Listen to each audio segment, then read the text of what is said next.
Iya, lagu tadi berkata bahwa saat kita perlu Tuhan tahu, saat kita butuh Tuhan mendengar. Ya, kita semua harus percaya bahwa Dia Tuhan yang tahu bagaimana hidup kita dan apa yang kita butuhkan. Tapi lebih dari itu, hari-hari ini biarlah kita berdoa, Tuhan, jadikan kami ini menjadi jemaat yang tahu apa yang Tuhan inginkan. Jadikan kami ini menjadi orang yang tahu apa yang menjadi kehendak Tuhan. Karena Tuhan sudah pasti tahu kebutuhan kita, tapi apa kita tahu kebutuhan Tuhan? Apa kita tahu apa yang Tuhan inginkan dari hidup kita? Ya, dan hari-hari ini saudara, saya percaya bahwa yang Tuhan mau, goal dari kekristenan kita adalah kita melakukan kehendak Tuhan dalam hidup kita. Amin. Saya mengambil satu contoh di dalam Alkitab, yaitu dari seorang tokoh yang bernama Musa. Musa adalah seorang yang dipakai Tuhan untuk membebaskan bangsa Israel dari Mesir. Dan Musa menjadi satu gambaran juga yang menggambarkan bagaimana Kristus kelak akan menyelamatkan umatnya. Dan kalau kita pelajari kehidupan dari Musa ini, dia adalah orang yang biasa, tetapi dia mau menyerahkan hidupnya untuk dipakai oleh Tuhan. Dan seperti yang saya bilang tadi, goal dari kekristenan kita ini adalah ketika kita melakukan apa yang menjadi kehendak Tuhan atas hidup kita. Karena banyak orang Kristen tidak melakukan apa yang menjadi kehendak Tuhan, tetapi dia hidup melakukan kehendaknya sendiri. Bahkan banyak yang melakukan kehendak setan atas hidupnya. Ya, dan saya selalu berkata dalam hidup ini ada 3 kepentingan. Ada kepentingan kita sendiri, ada kepentingan Tuhan, dan ada kepentingan setan. Ya, dan kita harus berpihak pada kepentingan dan kehendak Tuhan, karena itu yang menyenangkan hati Tuhan. Ya, Musa itu seorang yang memberikan diri ketika Tuhan memilih dia untuk menyelamatkan bangsa Israel. Dan saya juga percaya Tuhan punya rencana atas setiap kita masing-masing. Mungkin kita nggak disuruh pergi ke Mesir, enggak. Tapi apa rencana Tuhan atas hidup kita? Saudara, kalau kita belajar sejarah dari bangsa Israel, saya yakin banyak orang Kristen yang duduk di kursi gereja ini enggak tahu sejarah dari Israel. Yang lulus sekolah minggu berapa banyak di sini? Yang tahu cerita sejarah dari bangsa Israel berapa banyak? Ya, banyak dari kita yang tidak tahu. Ya, dan kita cuma dengar dan kita nggak punya keinginan untuk tahu. Yang penting saya ke gereja aja gitu. Sejarah bangsa Israel itu dimulai dari seorang yang bernama Abraham. Abraham itu punya berapa anak? Berapa anak? Ampuni mereka Tuhan, karena mereka tahu apa yang mereka lakukan. Ya, banyak yang nggak lulus sekolah minggu tuh. Abraham punya 2 anak yang bernama siapa? Joko dan Bambang. Versi Jowo nih.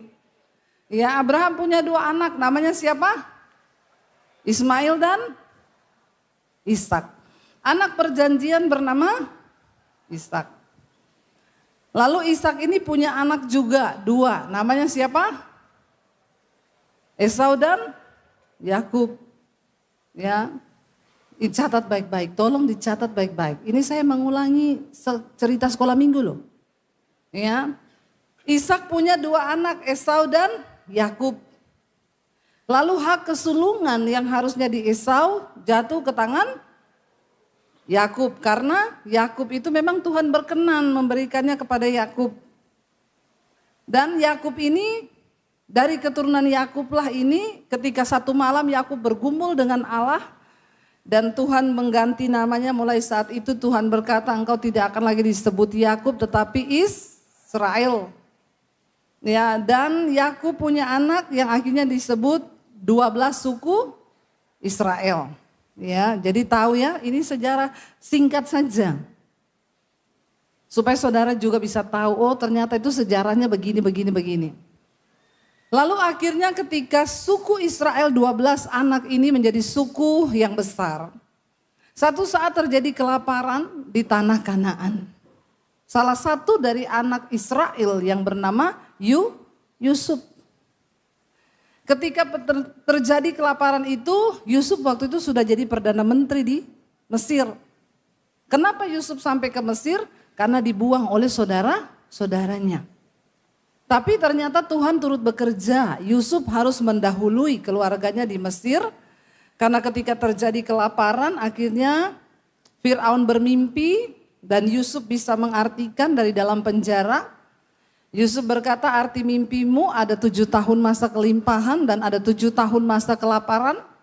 Jadi di masa kelimpahan ini engkau harus bikin lumbung untuk simpan hasilnya, supaya nanti kalau ada masa kelaparan kamu tidak kekurangan makanan. Lalu Firaun berkata, karena engkau yang dapat arti mimpi itu, aku mengangkat engkau jadi Perdana Menteri di Mesir dan engkau yang harus jalankan semua strategi yang engkau dapat itu. Dan Yusuf mendapat jabatan di Mesir ketika benar masa kelaparan terjadi. Alkitab berkata terjadi kelaparan yang besar di seluruh bumi dan hanya ada di Mesir yang bisa punya cadangan makanan. Dan akhirnya kita tahu bersama saudara-saudara Yusuf datang ke Mesir untuk membeli gandum. Dan Yusuf kenal dengan keluarganya, tapi keluarganya udah enggak kenal Yusuf. Ya, karena kenapa? Yusuf sudah pakai jubah kemuliaan, yang terawat dan yang tidak terawat memang beda. Yusuf sudah jadi Perdana Menteri, hidupnya berubah. Orang itu kalau hidupnya enggak berubah-berubah, ya memang enggak berubah-berubah juga dia nasibnya. Tapi mereka sudah tidak kenal Yusuf, tapi Yusuf mengenal mereka.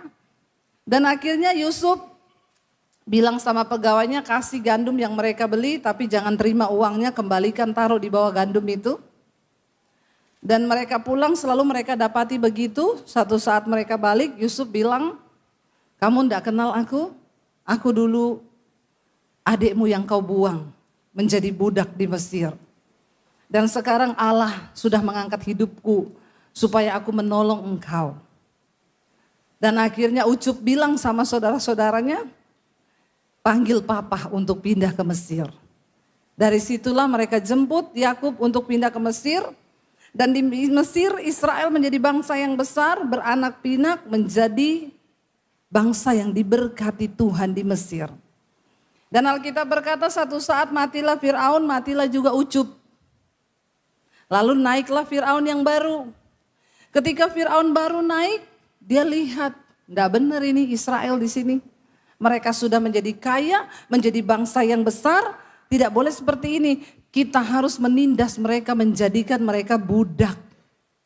Dan ketika itu Firaun juga beri satu perintah, setiap anak laki-laki yang lahir dari kaum Ibrani harus dibunuh.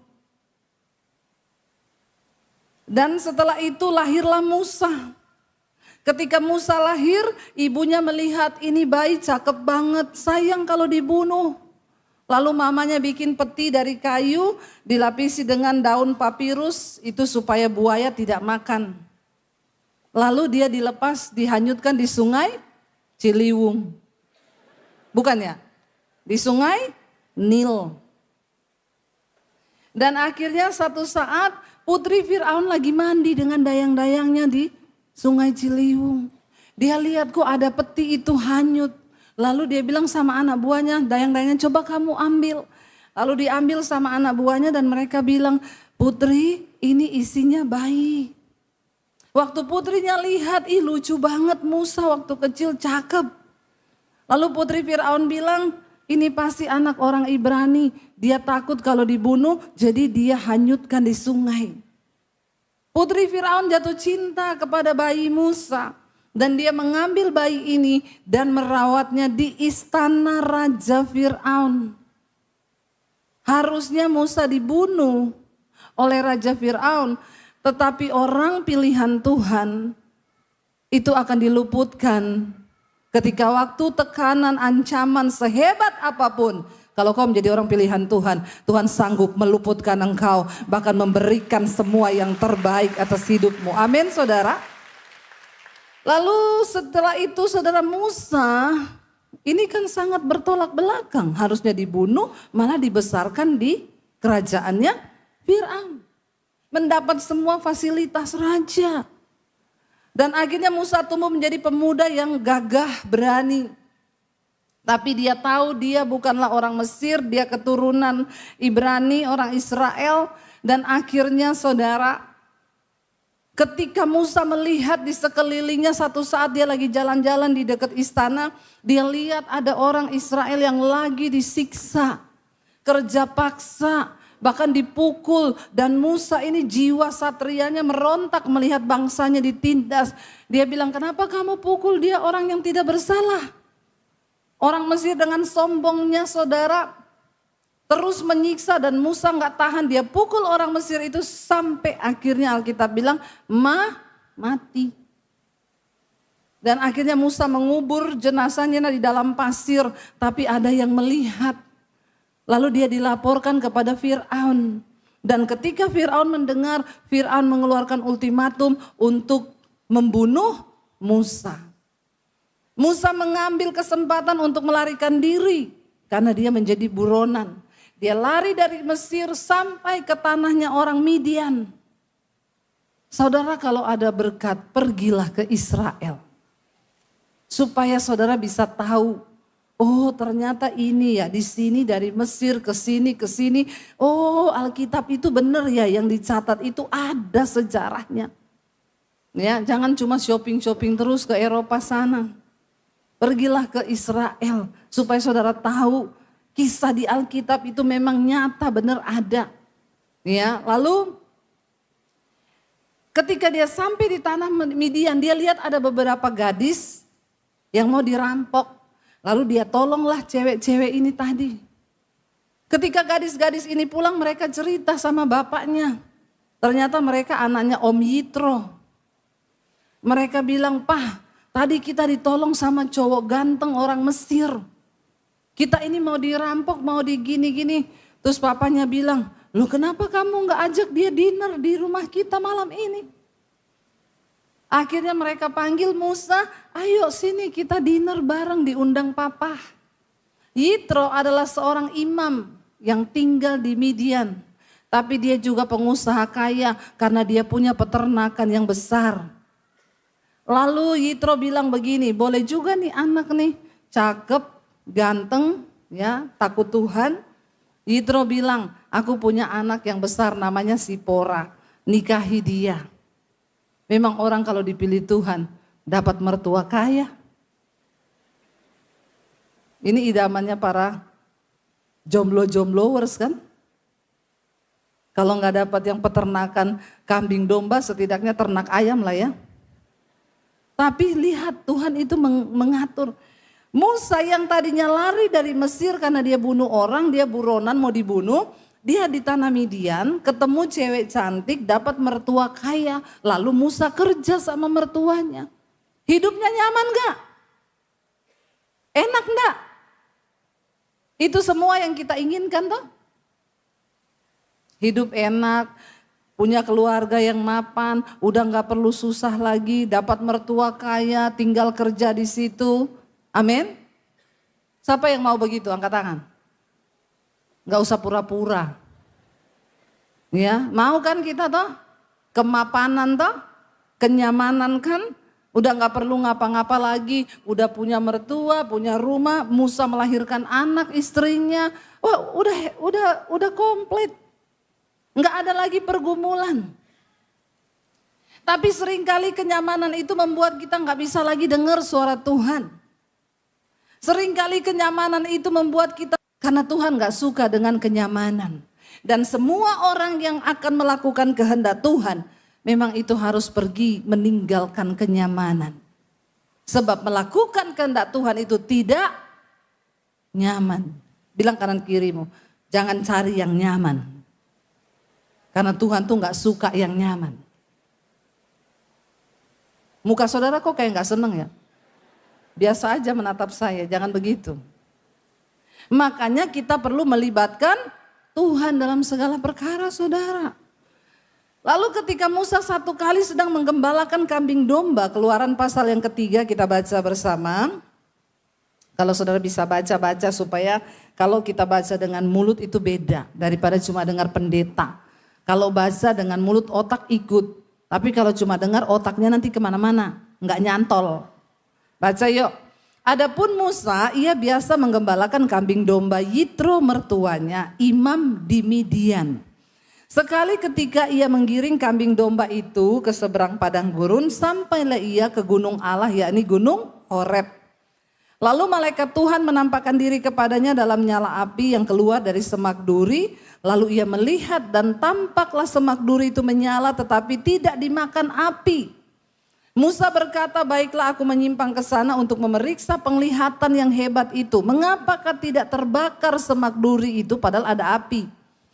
Ketika dilihat Tuhan bahwa Musa menyimpang untuk memeriksanya, berserulah Allah dari tengah-tengah semak duri itu kepadanya, Musa, Musa. Dan ia menjawab, ya Allah. Lalu berfirmanlah Tuhan, janganlah datang dekat-dekat. Tanggalkanlah kasutmu dari kakimu sebab tempat di mana engkau berdiri itu adalah tanah yang kudus. Ya. Lagi ia berfirman, akulah Allah ayahmu, Allah Abraham, Allah Ishak dan Allah Yakub. Lalu Musa menutupi mukanya sebab ia takut memandang Allah. Karena zaman dulu orang tidak kudus ketika melihat Tuhan pasti mati, saudara. Dan Tuhan berfirman, aku telah memperhatikan dengan sungguh kesengsaraan umatku di tanah Mesir. Dan aku telah mendengar seruan mereka yang disebabkan oleh pengerah-pengerah mereka. Ya, aku mengetahui penderitaan mereka. Persoalannya Tuhan mendengar kesengsaraan bangsa Israel di Mesir. Tuhan melihat penderitaannya, tapi Musa sudah tidak melihat. Musa udah gak peduli. Pokoknya aku udah dapat mertua kaya, aku sudah punya anak, aku sudah punya rumah tangga. Tidak lagi peduli dengan apapun yang terjadi dengan keluargaku yang ada di Mesir. Kenyamanan seringkali membuat kita gak peduli lagi dengan visi Tuhan dalam hidup kita. Berapa banyak orang sibuk hanya untuk hidup bagi kepentingan diri yang tidak pernah ada selesainya. Kalau kita hidup mengikuti keinginan diri, gak pernah selesai, saudara. Ya Pak, ya. Punya mobil 1, pengen 2. Dikasih 3, pengen 4, lalu 5, lalu 6. Punya rumah 1, 7, 8, 9. Semua terus diri terus. Ketika kita diberkati Tuhan, pernahkah kita bertanya, Tuhan untuk apa engkau berkati hidupku? Kasih tahu Tuhan kehendakmu buatku. Karena aku tahu tidak secara kebetulan Tuhan memberkati aku. Pasti ada rencana Tuhan. Amin. Namun itulah kenyamanan. Seringkali membuat orang lupa yang penting aku sudah bahagia. Musa sudah tidak mendengar teriakan kesusahan saudaranya. Dan dia memang sudah tidak mau peduli. Ya sudahlah, pokoknya aku sudah menemukan zona nyamanku. Bukankah kenyamanan yang kita cari hari-hari ini? Dan dunia terus menuntut kita, dunia mengajari kita untuk cari kenyamanan diri. Yang penting lu bahagia, yang penting lu happy, gak usah peduli sama orang lain. Saudara, Tuhan tidak begitu. Semakin engkau diberkati, maka semakin banyak kehendak Tuhan yang harus kita lakukan. Kita harus hidup bagi kepentingan Tuhan. Saya ingat ketika kami diberkati, saudara, bayangkan ketika pandemi itu nggak ada uang 10 juta di rekening saya dan suami. 10 juta nggak ada, harus hidup dengan 3 orang anak. Tiba-tiba setelah waktu pandemi itu YouTube saya di monet dari YouTube mulai ada pemasukan iklan. Singkat cerita selesai pandemi, puji Tuhan kami diberkati lewat YouTube. Dan waktu itu ada uang sekitar 2 miliar lebih di rekening kami. Tiba-tiba saya bertanya, Tuhan, untuk apa Tuhan berkati kami ini? Tuhan bilang, bangun sekolah misi, sekolahkan orang-orang dari pedalaman yang tidak mampu, sekolahkan mereka gratis, datangkan mereka dari daerahnya, cetak para misionari.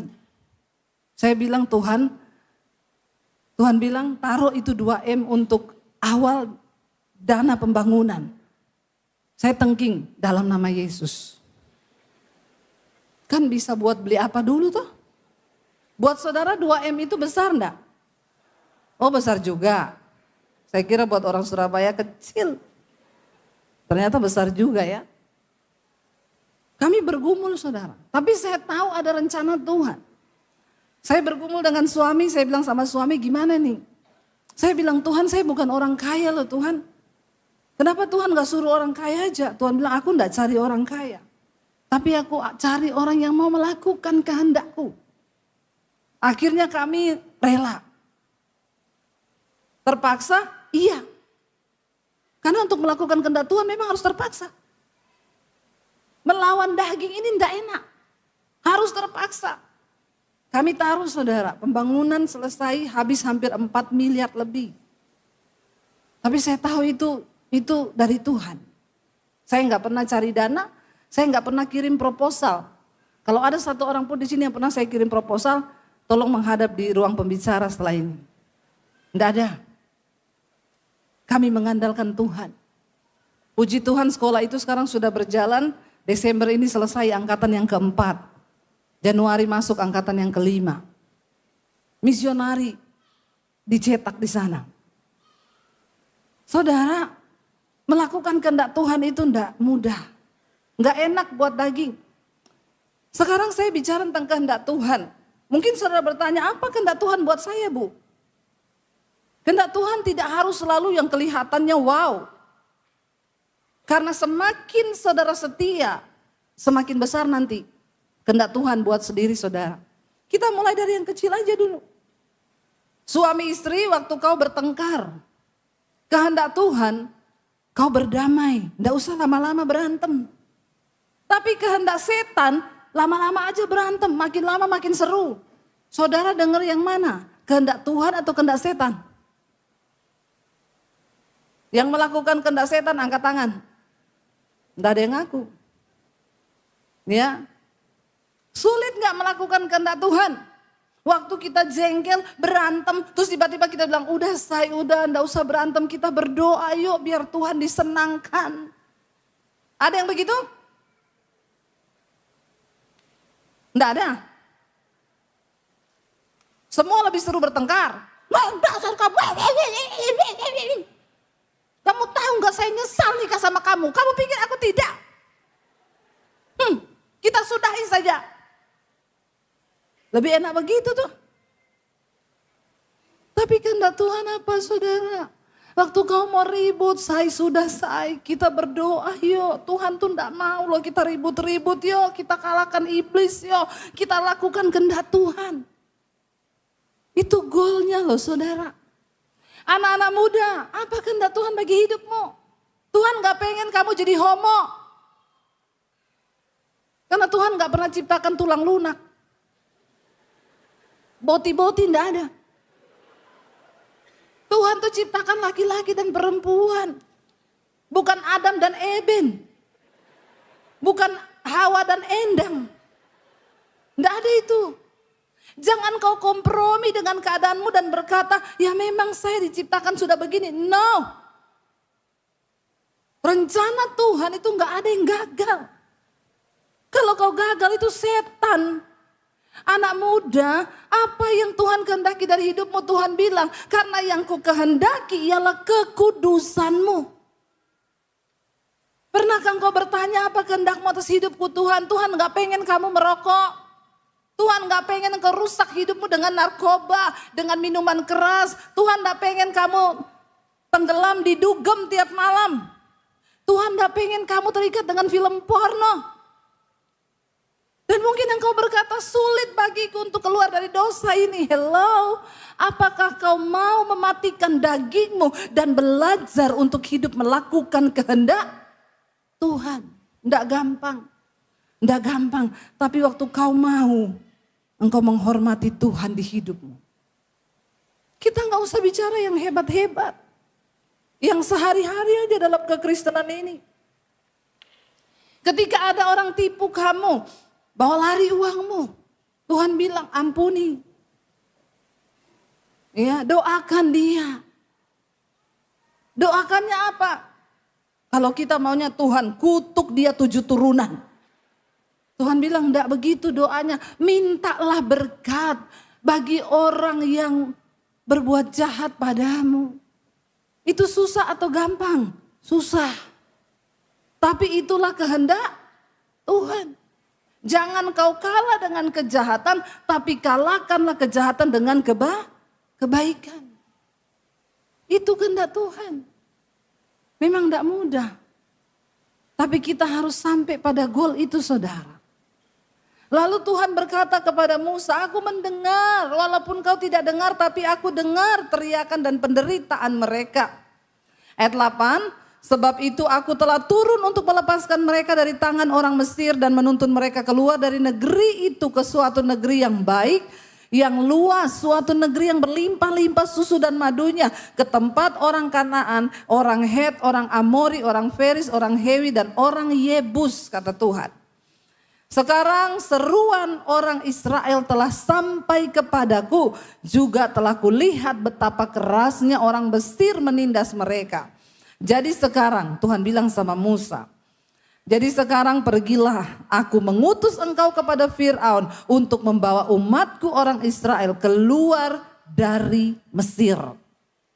Mulai Musa di situ berargumen dengan Tuhan, karena dia tahu kenyamanannya terusik.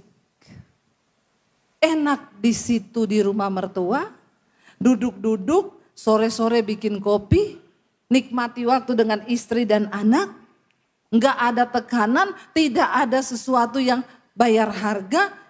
Bayangkan, ini bukanlah satu hal yang mudah karena Musa itu di Mesir buronan. Dan Tuhan suruh dia untuk kembali ke Mesir. Itu adalah hal yang mustahil. Apa yang sangat tidak kau mau, seringkali itu yang sangat Tuhan mau. Dan Musa berkata begini sama Tuhan, Tuhan siapakah aku? Musa mau coba ingetin Tuhan. Siapakah aku, kata Musa. Ya, maka engkau akan memilih aku untuk menghadap Fir'aun dan membawa orang Israel itu keluar dari Mesir. Firman Tuhan kepada Musa, saudara. Bukankah aku menyertai engkau? Inilah tanda bagimu bahwa aku yang mengutus engkau.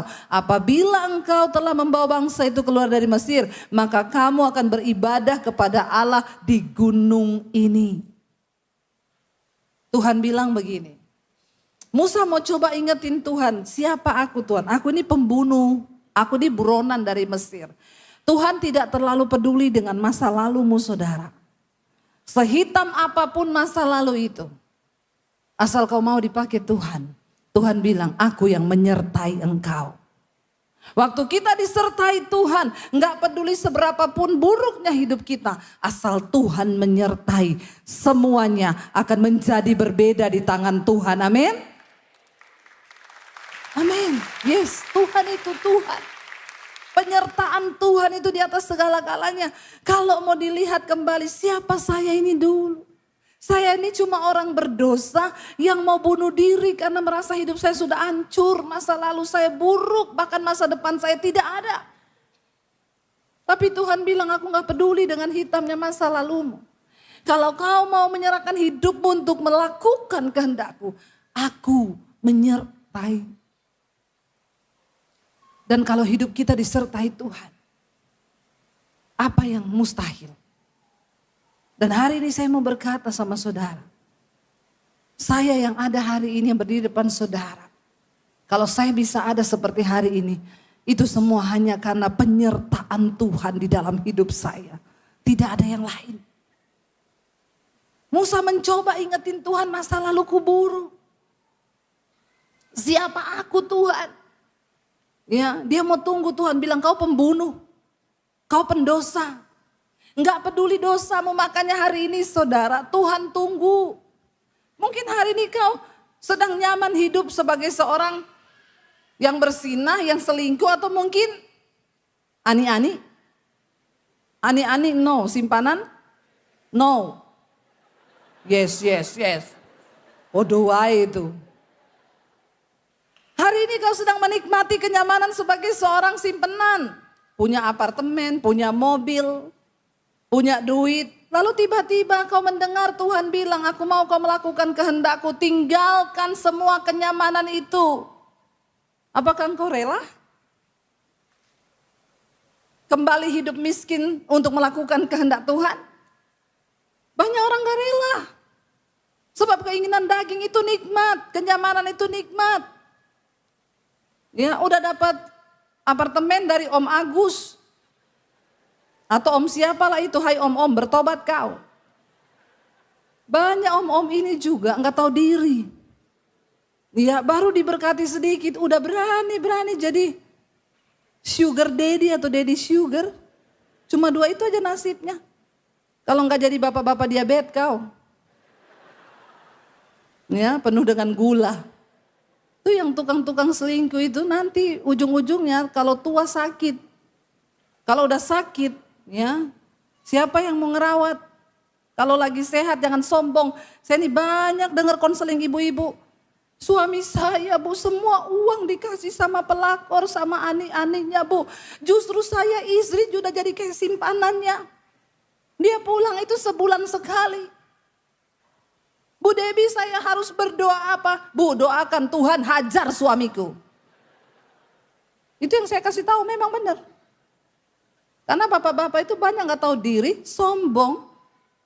Baru punya uang sedikit sudah punya ani-ani, sudah punya simpenan.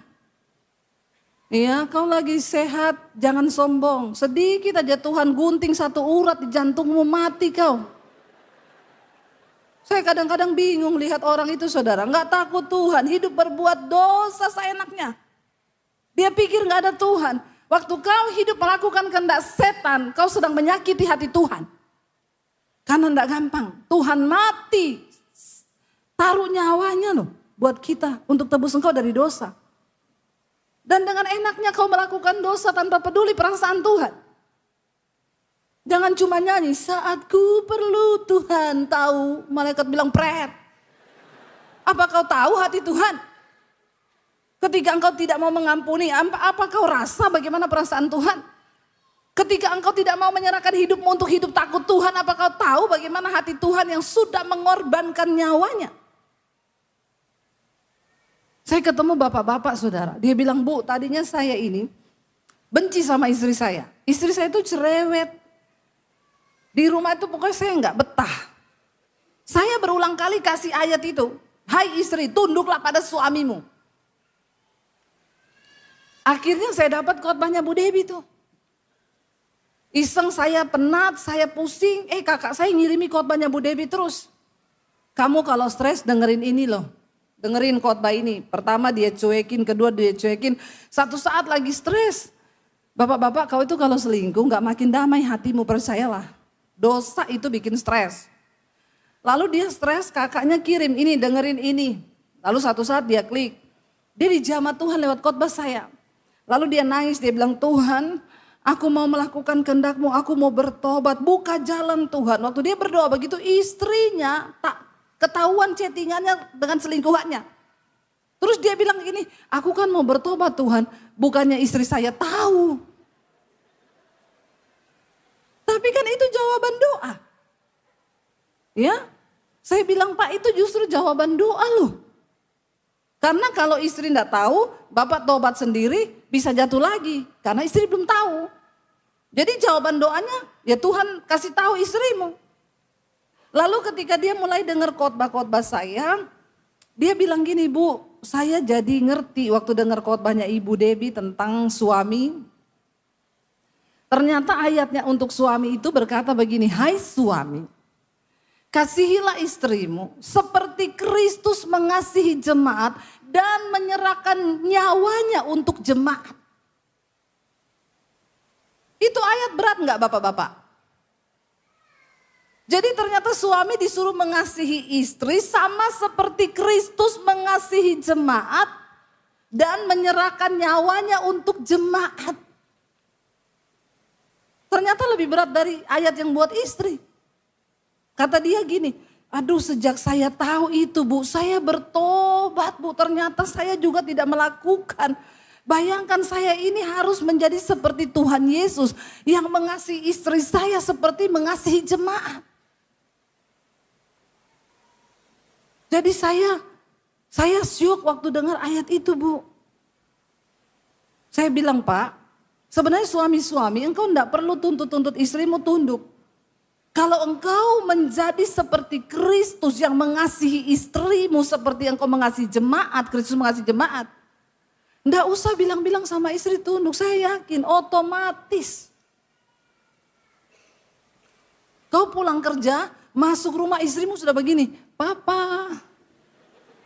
Itu udah tunduk-tunduk banget, asal kau menjadi seperti Kristus bapak-bapak. Coba bilang sama istrimu, sayang aku mau jadi seperti Kristus. Coba bilang sama istrimu, coba. Lihat istrimu ngomong, jangan lihat istri orang. Malah lihat-lihat istri orang, suruh lihat istrinya sendiri loh. Amin bapak-bapak. Sulit memang, tapi itu kehendak Tuhan. Nah kita bicara tentang kehendak Tuhan apa? Nggak usah terlalu muluk-muluk. Lalu akhirnya saudara Musa mulai berargumen Tuhan.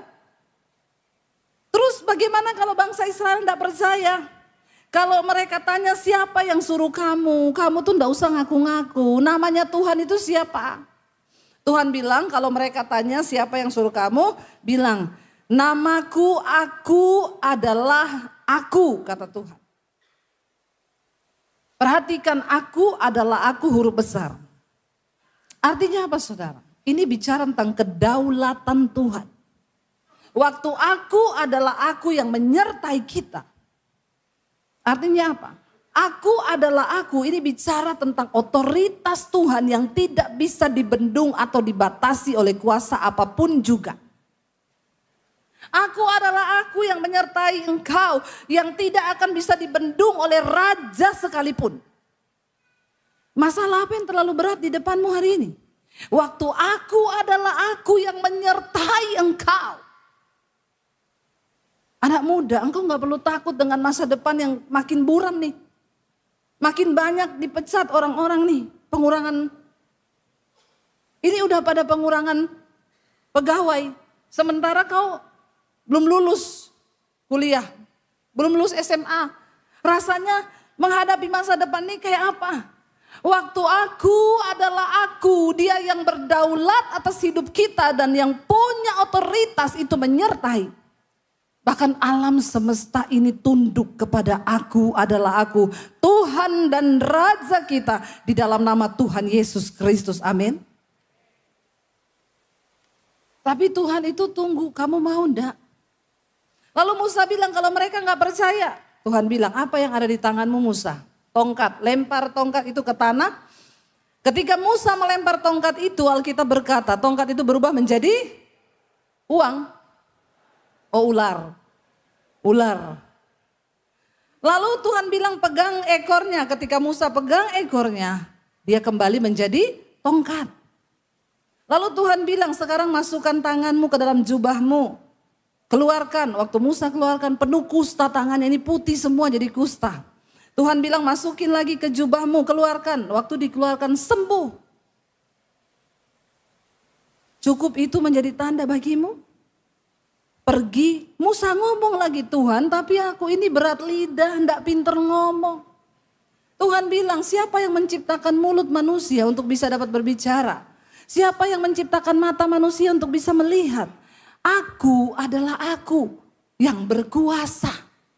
Bagi Tuhan gak ada yang mustahil, tapi Tuhan cuma tunggu kau ada niat gak untuk mau.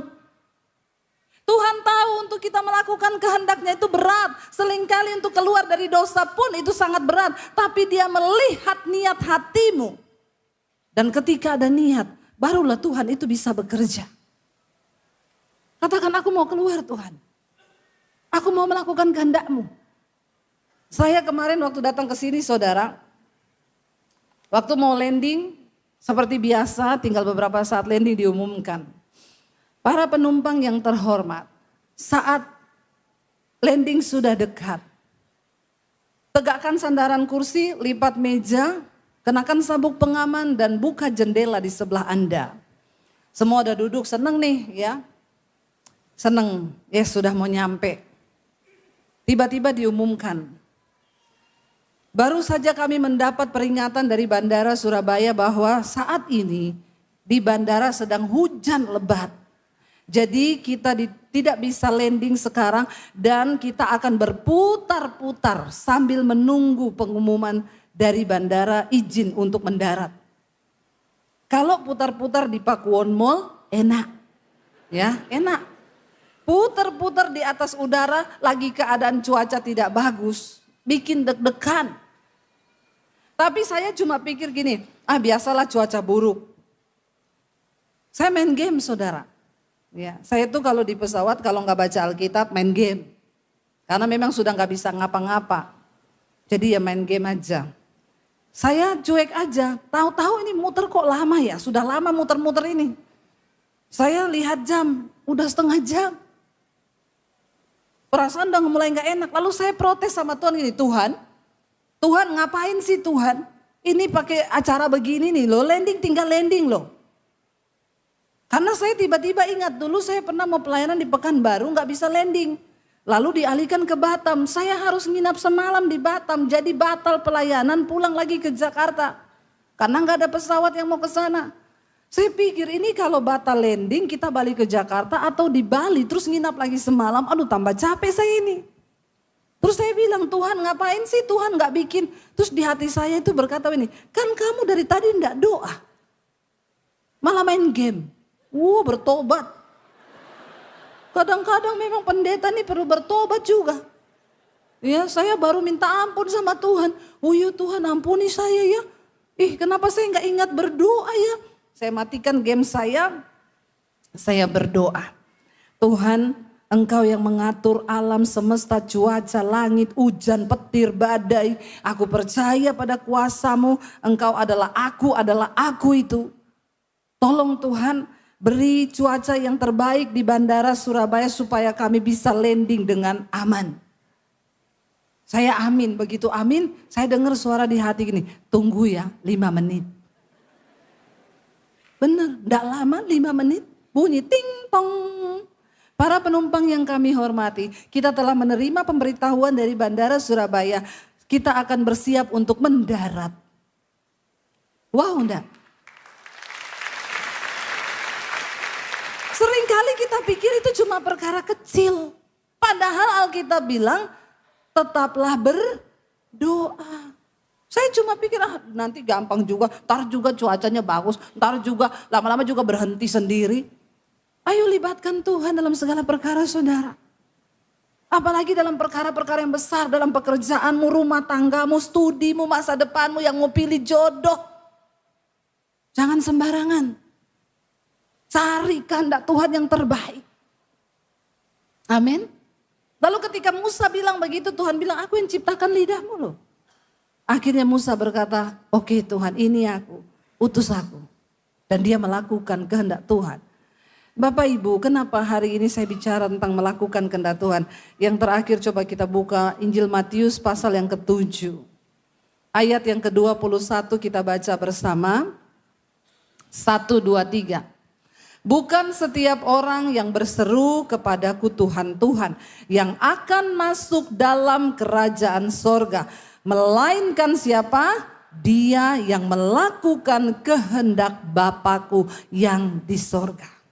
Jadi ternyata tidak semua orang Kristen akan masuk sorga.